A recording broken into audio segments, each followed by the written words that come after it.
آج کے دور میں جب بے حیائی کو آزادی کا نام دیا جا رہا ہو، ایک ویڈیو منظر عام کے اوپر آئی کہ جس میں ایک چھوٹا بچہ اور اس کی بہن سڑک کے کنارے کے اوپر جا رہے تھے۔ جو ہی بچی کو اندازہ ہوا کہ میری کوئی ویڈیو بنا رہا ہے تو وہ فوراً راستے سے ہٹ گئی اور اپنا دوپٹہ سنوارنے لگی تاکہ ویڈیو کے اندر نظر نہ آئے۔ یہ ایک لمحہ نہیں بلکہ ایک پورے گھرانے کی محنت، تربیت اور دینی شعور کی عکاسی تھی۔ یہی وہ حیا ہے کہ جس کے بارے میں نبی کریم علیہ الصلوۃ والسلام نے بخاری شریف کی حدیث مبارکہ کے اندر ارشاد فرمایا، الحیاء شعبۃ من الایمان، حیا ایمان کی ایک شاخ ہے، ایک شعبہ ہے۔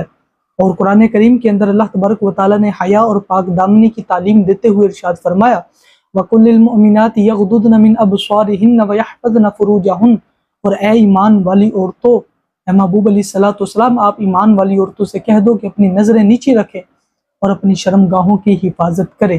یہ آیت صرف لباس کی بات نہیں کرتی بلکہ نظریں، کردار اور طرز زندگی پر بات کر رہی ہیں۔ بچی کا دوپٹہ سنبھالنا گویا اس کی ماں کی کامیابی ہے کہ جس نے پردے کو لباس سے زیادہ وقار کے طور پر سکھایا ہے۔ ایسی بچیاں قوم کی عزت ہوتی ہیں اور ان کی تربیت معاشرے کی بنیاد کو مضبوط کرتی ہیں۔ جو نظر آئے حیا میں لپٹی ہوئی وہ لڑکی ہے واقعی عزت کی دھنی ہوئی۔ پردہ ہے حسن عورت کا محافظ بن کے، جیسے صحراؤں میں چھاؤں میں ہوا سایہ بن کے۔ مگر افسوس، دوسری طرف کچھ عورتیں میڈیا کی چند نمائندہ شخصیات فحاشی اور بے حیائی کو ترقی اور آزادی کا نام دے کر ہماری نسلوں کو بگاڑ رہی ہیں۔ وہ سوشل میڈیا پر ایسے لباس، الفاظ اور حرکات کو فروغ دیتی ہیں کہ جن کا مقصد صرف نظروں کو لبھانا اور فطری حیا کو ختم کرنا ہے۔ اللہ تبارک و تعالیٰ قرآن کریم کے اندر ارشاد فرماتا ہے، ان الذین یحبون ان تشیع الفاحشۃ فی الذین آمنوا لهم عذاب علیم۔ جو لوگ یہ چاہتے ہیں نا کہ مومنوں کے اندر بے حیائی پھیلا دیں، ان کے لیے رب تبارک و تعالیٰ نے دردناک عذاب رکھا ہے۔ یاد رکھیں، قوموں کی عزت عورتوں کی عزت سے جڑی ہوئی ہوتی ہے۔ حیا صرف عورت کا زیور نہیں بلکہ معاشرے کی ایک زندگی ہوتی ہے۔ یہ جو بچی کی ایک چھوٹی سی حرکت ہے نا، یہ ایک عظیم تربیت کی دلیل ہے، اور جو فحاشی کو عام کر رہے ہیں وہ دراصل نسلوں کی تباہی کا سامان کر رہے ہیں۔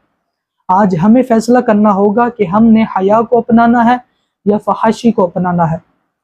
ہم نے اپنی نسلوں کو بچانا ہے یا میڈیا کے ہاتھوں گمراہ ہونے دینا ہے۔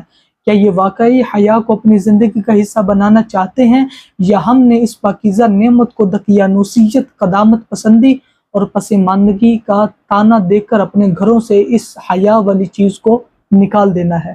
کیا ہم اپنی بیٹیوں کو یہ سکھا رہے ہیں کہ ان کی اصل زینت ان کی شرم و حیا ہے یا نہیں؟ کیا ہم انہیں سکھا رہے ہیں کہ جو دکھتا ہے وہی بکتا ہے؟ کیا ہم اپنے گھروں میں تربیت گاہیں بنانا چاہتے ہیں جہاں شرم بھی ہو، حیا بھی ہو، جہاں ایمان پروان چڑھے؟ یا ہم نے خود ہی اپنی اولاد کو موبائل سکرینوں، یوٹیوب چینلز اور انسٹاگرام ریلز کے حوالے کر دیا ہے؟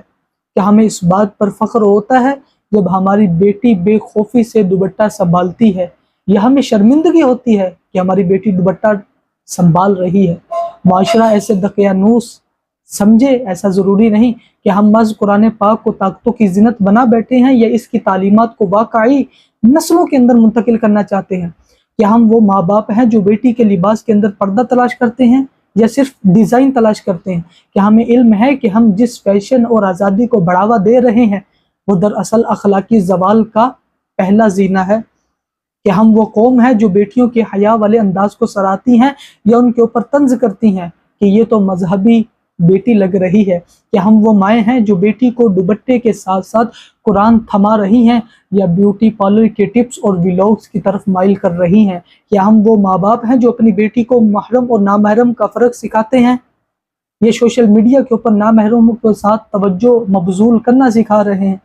کیا ہمیں معلوم ہے کہ بے حیائی صرف جسم سے نہیں، نظریات، زبان، رویے، گفتگو اور سوشل میڈیا کی ہر پوسٹ سے بھی پھیلتی ہے؟ کہ ہم اپنی نسلوں کے اندر بے حیائی کے سیلاب میں بہتا ہوا چھوڑ کر جانا چاہتے ہیں یا نہیں؟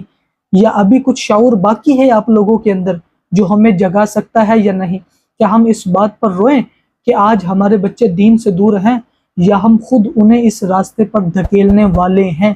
کہ ہم جانتے ہیں کہ کل ہمارے ہی بچے ہمارے سامنے کھڑے ہو کر یہی کہیں گے کہ آپ نے ہمیں دین کے اعتبار سے کیا دیا ہے؟